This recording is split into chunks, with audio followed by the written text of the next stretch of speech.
Salut tout le monde, j'espère que vous allez bien. Je vous retrouve cette semaine pour vous parler d'un sujet qui, alors certes, n'intéressera peut-être pas la majeure partie des personnes qui me suivent, mais je me dis que ça peut aider une pincée d'entre vous et rien que pour ça je pense que cette vidéo est utile. J'avais envie aujourd'hui de vous parler des absences de Chris, plus précisément de vous parler de comment je gère en fait les absences de Chris vis-à-vis de Liam, ce que j'ai pu faire de sa naissance à maintenant. Les choses aussi que vous avez pu me partager puisque je vous avais demandé sur Instagram il y a de ça quelques temps maintenant. Toutes les choses que vous pouviez faire chez vous, soit voilà si vous étiez dans mon cas, j'ai beaucoup de filles de militaires aussi qui m'ont partagé leur expérience en tant qu'enfant. Alors au-delà de ça, je pense aussi à toutes les mamans qui ont pu me dire bon bah moi il y a des fois je dois m'absenter pour le boulot et ça m'est arrivé de partir une semaine complète, etc. Et voilà, donc je vais parler un petit peu de tous ces exemples qu'on a pu me donner. Je vais commencer par vous raconter la première absence de Chris. Donc Liam avait 1 mois et demi, Chris s'absentait pendant plusieurs semaines d'affilée. En plus de ça, j'avais pas forcément de nouvelles, donc du coup, en amont déjà, avant qu'il parte, moi j'ai commencé à m'angoisser. Je me suis dit, ok, je vais me retrouver toute seule. J'espère que de son côté Chris ça va bien se passer. En même temps j'espère aussi finalement que du mien ça se passera bien parce que j'étais encore une toute jeune maman, que j'allais me retrouver toute seule du jour au lendemain alors qu'on était deux en fait pour s'occuper de notre fils. Est-ce que ça va bien se passer pour Liam aussi? Est-ce que son papa va pas trop lui manquer? Est-ce que aussi pour nous trois ça va pas être trop compliqué quand Chris va rentrer? Est-ce que ça va bien se passer? Est-ce que Chris va se retrouver dans son rôle de père? Est-ce que nous on va arriver à reformer ce petit cocon alors qu'on aura été loin tous les trois, bref vous m'avez comprise pendant quelques temps. Donc voilà, il y avait plein de questions en fait, mais finalement tout ça c'était mes angoisses. D'ailleurs une chose dont je suis foncièrement convaincue, c'est que les enfants ressentent tout ce qu'on ressent, c'est à dire que si on est angoissé, ils vont finalement éponger tout ça et ils vont finir par être angoissés, mais c'est pas leurs angoisses, c'est nos angoisses qui vont en fait se répercuter sur eux. Et ce qui me fait penser à une phrase en fait d'une fille qui est de la crèche. Quand j'avais laissé Liam en fait pour l'adaptation à la crèche, pour rentrer à la crèche, elle m'avait dit, je vais juste vous poser une question, est-ce que vous êtes angoissée là, à l'idée de le laisser et comment est-ce que vous vivez un petit peu cette séparation? Moi je lui dis non, je suis super sereine, je vous fais confiance et je le vis très très bien. Elle avait fini par me dire en fait vous étiez tellement sereine que ça pouvait que bien se passer pour lui. Généralement, le souci qu'on peut avoir, c'est que quand les parents sont très angoissés et qu'ils ont du mal à laisser leur enfant, les enfants vont le ressentir et c'est pas que eux sont angoissés de l'endroit, mais c'est qu'en fait ils ressentent tout simplement les angoisses de leurs parents quoi. Et ce qu'elle venait de me dire finalement, c'est ce que j'avais appliqué mais des mois et des mois auparavant pour la première absence de Chris. Donc ce que je voulais vous dire en fait par là, c'est qu'en fait, je vais vous partager des choses, je vais vous partager des trucs que je fais. Mais finalement, si à la base, les fondations de la maison, elles sont pas solides, la maison, elle va finir par s'écrouler quoi. Et du coup, c'est pour ça que je tenais vraiment à vous dire ça, c'est que la première chose, c'est que le pilier de votre enfant, soit vous, vous soyez bien solide et tout se passera bien.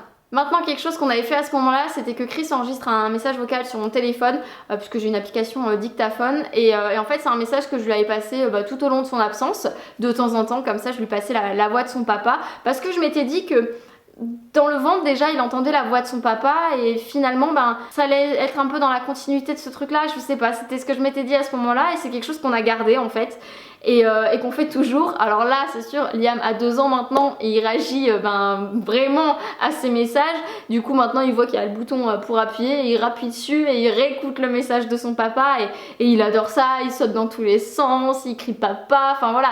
Maintenant je vais vous partager plusieurs idées, que ce soit d'amis ou d'abonnés, et j'espère en tout cas que si vous êtes dans cette situation ça pourra vous aider. Donc la première chose qui est beaucoup revenue, ça a été le t-shirt avec l'odeur du papa ou l'odeur de la maman. Je vais pas redire maman à chaque fois, mais vous sentez pas offensé si vous êtes une maman, c'est juste que voilà, je parle en fonction de mon habitude. Donc voilà, avec du parfum par exemple, ou si jamais vous portez le t-shirt toute la nuit avec votre odeur, etc. Puis le lendemain vous pouvez le donner à votre enfant. Ça peut être une bonne idée, mais c'est pas du tout quelque chose qu'on utilise à la maison. Dans le même esprit, il y avait aussi une grosse peluche. Moi j'ai visualisé ça tel un gros nounours sur lequel donc soit on enfilait directement le t-shirt du papa, ou alors soit on mettait du parfum sur le nounours et en fait l'enfant pouvait à ce moment-là, s'il en ressentait le besoin, de faire un câlin, de faire un gros câlin en fait à cette peluche. C'est pas non plus quelque chose qu'on utilise.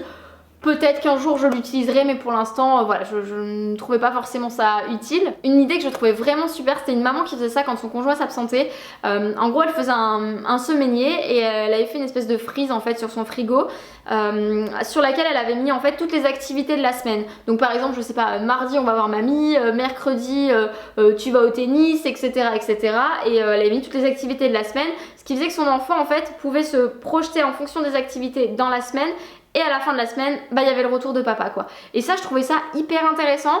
Voilà, moi je l'ai pas appliqué parce que bah, ça se passe en plusieurs semaines et c'est un peu compliqué, mais je trouvais que vraiment l'idée était chouette. Quelque chose qui est énormément revenu, moi finalement j'ai fait ça sous message vocal, mais faire une vidéo directement de son papa qui s'adresse à son enfant, ça c'est vraiment quelque chose que beaucoup de personnes m'ont proposé. On n'a jamais fait ça, on a toujours fonctionné en fait avec un message vocal, mais ça peut être une très bonne idée aussi. Ensuite, vous allez pouvoir trouver des livres aussi qui parlent de l'absence, d'un parent qui s'absente, etc.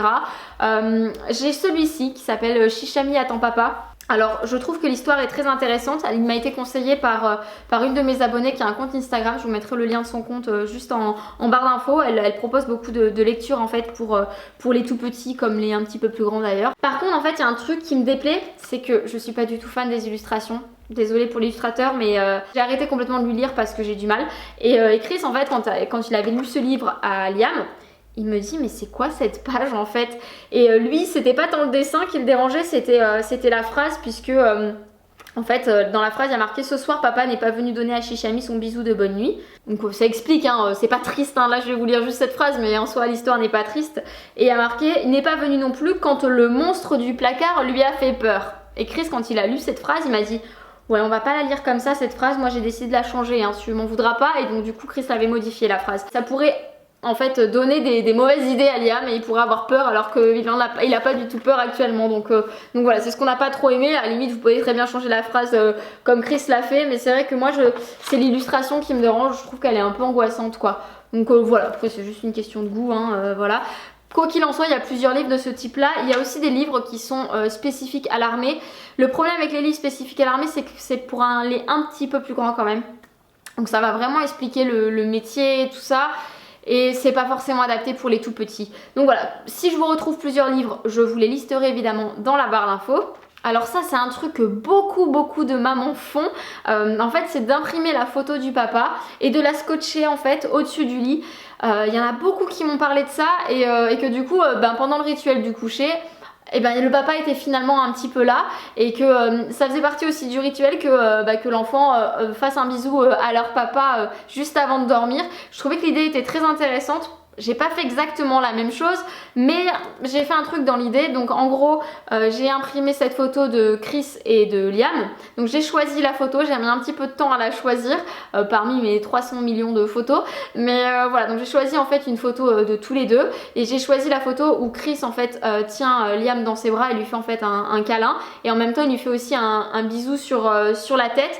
Je trouvais que cette photo elle était parlante, en fait déjà je la trouve magnifique et en plus de ça je me suis dit que quand Liam en fait verrait cette photo il ressentirait forcément tout l'amour que moi je vois dans cette photo. Je l'ai également plastifiée parce que j'ai une plastifieuse à la maison donc voilà, et du coup elle ne risque rien, il peut la tremper dans je ne sais trop quoi que elle tiendra le coup. Donc voilà, je l'ai pas scotché au-dessus de son lit mais pour le coup elle est posée en fait, j'ai failli la faire tomber, elle est posée en fait sur sa table de nuit.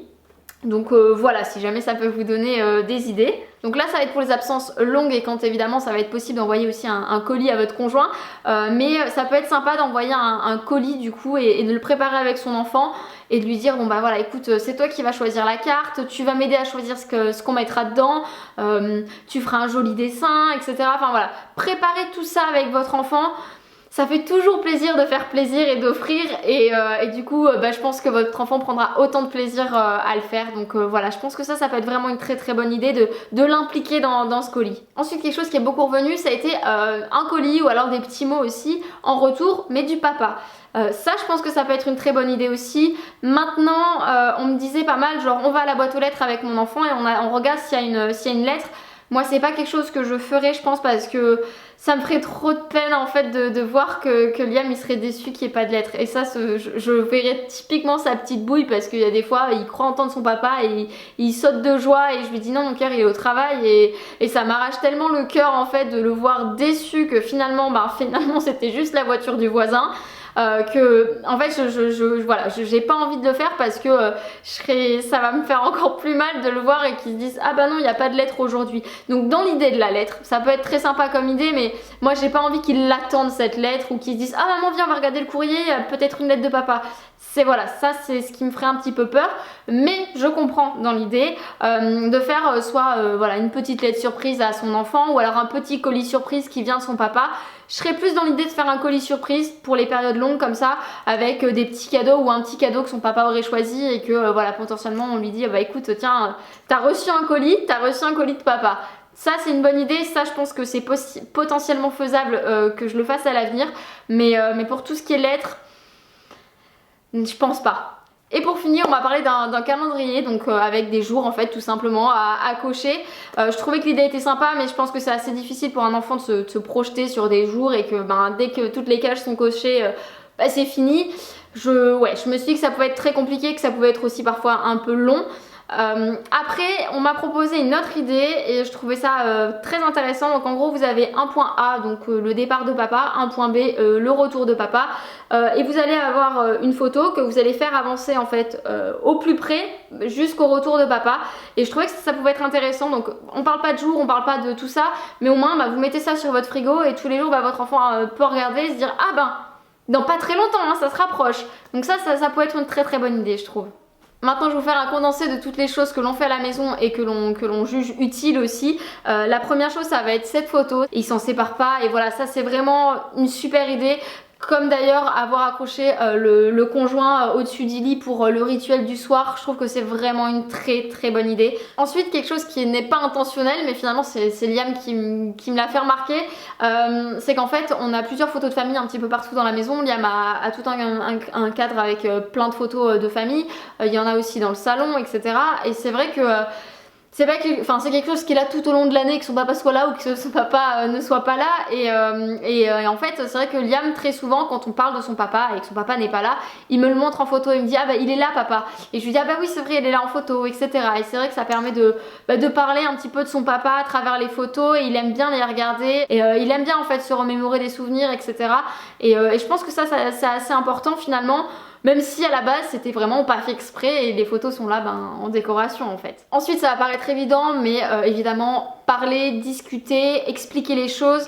Moi je sais que voilà par exemple son papa est absent, il part pour le travail, c'est pas du tout un sujet tabou, c'est pas du tout un sujet que j'évite, c'est pas un truc où je me dis oh mon dieu non le pauvre il va souffrir, non on va en discuter et ça je le fais déjà quand Liam croit entendre son papa qui rentre et que je lui dis non mon cœur c'était juste une voiture dans la rue tu sais c'est pas papa, papa il va pas rentrer tout de suite tu sais il est encore au travail et là je vais lui expliquer aussi papa est au travail, tu sais quand il part au travail on était déjà allé une fois au travail de papa, est-ce que tu t'en souviens, voilà ce genre de choses mais je vais pas rentrer dans le travail parce que c'est encore tellement compliqué et vague pour Liam que je vais pas rentrer dans ces détails là, peut-être plus tard on en discutera quand il sera un petit peu plus grand mais pour le moment ça reste en fait le travail, alors c'est peut-être abstrait mais c'est le travail et quand on lui dit c'est oui papa il est au travail, il monte dehors, voilà dehors c'est le travail de papa quoi hein. Donc voilà mais je vais pas non plus lui inclure des peurs, c'est à dire que je vais pas d'un coup d'un seul arriver et lui dire oh t'es triste mais c'est normal d'être triste quand son papa n'est pas là et ça c'est pas un truc que je vais faire, je vais pas appuyer le truc en fait. Je vais lui dire ah oui papa est au travail et je vais prendre ça un petit peu à la légère mais finalement comme moi je le prends à la légère il le prend à la légère hein. Donc voilà, après évidemment à adapter en fonction des âges des enfants. Moi mon fils a 2 ans, c'est ce que je fais et c'est ce qui fonctionne très bien pour nous. Maintenant comme je vous disais, je pense que la base aussi c'est que vous, en tant que pilier de votre enfant, il faut que vous soyez serein. C'est-à-dire que si vous vous dites oh mon dieu je suis trop triste, j'ai trop peur ou je suis machin parce que mon conjoint est pas là, automatiquement ça va se répercuter et que du coup si ne serait-ce que vous allez dire ça à une copine au téléphone, ouais mon dieu je le vis trop mal etc. Votre enfant va l'entendre et il va peut-être aussi pas forcément bien vivre la chose. Voilà, il y a plein de choses à prendre en considération aussi. Voilà, si vous êtes bien et si vous êtes positif, votre enfant ne peut que être serein. Ensuite, ce qu'on fait depuis qu'il est tout petit, c'est enregistrer un message vocal. Ça, c'est vraiment quelque chose qu'il adore. Les vidéos, c'est pas quelque chose qu'on fait, mais par contre, pour le coup, les vidéos, je lui montre des petites vidéos que j'ai pu filmer voilà, quand il était en train de jouer au foot avec son papa. Et du coup, il s'en rappelle, ou quand il fait du toboggan avec son papa, il va se dire ah oui, on faisait du toboggan. Ça, c'est le genre de truc qu'il aime bien. Comme des photos aussi, pas forcément des vidéos, mais ne serait-ce que des photos où il partage une activité avec son papa. Ça lui rappelle de bons souvenirs, et ça, c'est vraiment quelque chose qu'il aime bien aussi. Après aussi, pour toutes les photos aussi, généralement je les choisis bien et donc je les mets là-dedans. Donc c'est le DIY que je vous avais fait, donc c'est un album en tissu. Je vous mettrai le DIY si jamais vous l'avez loupé.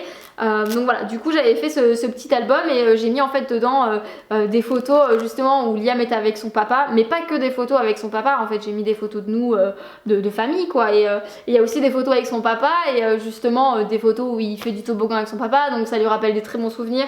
Donc voilà, ça c'est bien aussi. Je trouve que c'est une très très bonne idée. Il peut l'emmener partout et je sais que de temps en temps il le regarde de lui-même, il le prend et je trouve ça chouette.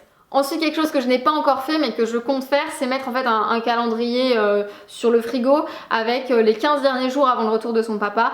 Je dis 15 parce que avant, ça fait vraiment beaucoup je trouve pour un enfant. 15 je sais pas, je vais voir si je vais pas faire une semaine avant.